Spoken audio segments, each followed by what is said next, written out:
P നരേന്ദ്രനാഥിന്റെ ബാലസാഹിത്യ കൃതികൾ. പറയിപെറ്റ പന്തിരുകുലം.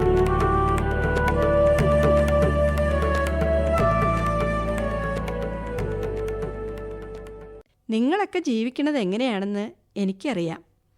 കല്യാണം കഴിക്കണു, കുട്ടികളുണ്ടാവണു, പണം ഉണ്ടാക്കാൻ പാടുപെടണു, പരസ്പരം കലഹിക്കണു, അസൂയപ്പെടണു, ശത്രുക്കളെ ഉണ്ടാക്കണു, അവരെ വധിക്കണു, ഉപദ്രവിക്കണു.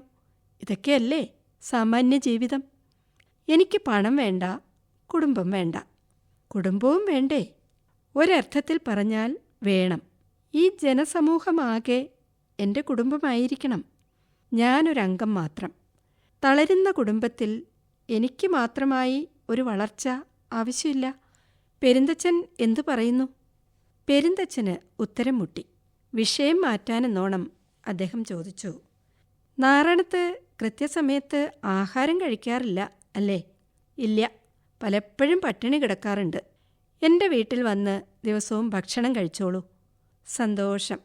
എന്നെ സ്നേഹിക്കുന്ന രണ്ടാമത്തെ മനുഷ്യനെ ഞാനിന്ന് കണ്ടുമുട്ടി. ആരാണ് ആദ്യത്തെ ആള്? അഗ്നിഹോത്രി. ലേശം ഭ്രാന്തുണ്ട് അദ്ദേഹത്തിന് എന്ന് കൂട്ടിക്കോളൂ. ഞാൻ മുഴുഭ്രാന്തൻ, അദ്ദേഹം അരഭ്രാന്തൻ. അപ്പോൾ ഞാനോ കാൽഭ്രാന്തൻ. പെരുന്തച്ഛൻ പൊട്ടിച്ചിരിച്ചു. നാറാണത്ത് ചിരിച്ചില്ല. അദ്ദേഹത്തിൻ്റെ കണ്ണുകൾ ഒരു നിമിഷം പാതി അടഞ്ഞു. പ്രപഞ്ചത്തിൻ്റെ നിഴൽ ആ കണ്ണുകളിൽ ഒരു നിമിഷം ചലിച്ചു.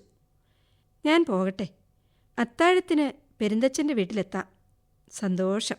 അവർ പിരിഞ്ഞു. നാറാണത്ത് ഭ്രാന്തൻ ധൃതിയിൽ നടന്നു. പതുക്കെ നടക്കാൻ അദ്ദേഹത്തിന് അറിഞ്ഞുകൂടായിരുന്നു. നാറാണത്ത് വഴിയിൽ ഒരു നിമിഷം നിന്നു. അതാ ഒരു പല്ലക്ക് വരുന്നു. അമാലന്മാർ ഓ ഓ എന്ന് മൂളുന്നുണ്ട്. പല്ലക്ക് നാറാണത്ത് ഭ്രാന്തൻ്റെ സമീപത്തെത്തി.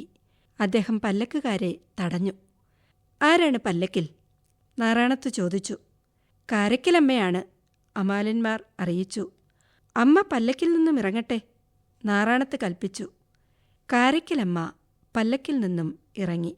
നാറാണത്തിനെ നോക്കി. അവരുടെ മുഖത്ത് ഒരു പുഞ്ചിരി പരന്നു. ഇതിനു മുമ്പ് ധാരാളം കണ്ടിട്ടുള്ളതുപോലെ തോന്നുന്നൂലോ, കാരയ്ക്കലമ്മ പറഞ്ഞു.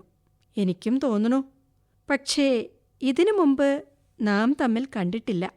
അതൊരു സത്യമാണ്. പ്രായമുള്ളൊരു സ്ത്രീയെന്നാണ് ധരിച്ചത്.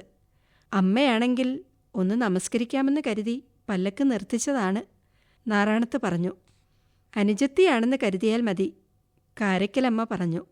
എങ്കിൽ ജ്യേഷ്ഠനെ നമസ്കരിക്കണം. പക്ഷേ ഈ ജ്യേഷ്ഠൻ ഒരു ഭ്രാന്തനാണ്.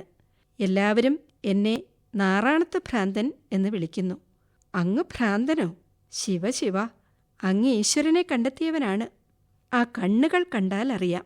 ഞാൻ നമസ്കരിക്കട്ടെ, കാരയ്ക്കലമ്മ തൊഴുതു. പി നരേന്ദ്രനാഥിന്റെ ബാലസാഹിത്യ കൃതികൾ വായിച്ചത് പ്രീതി.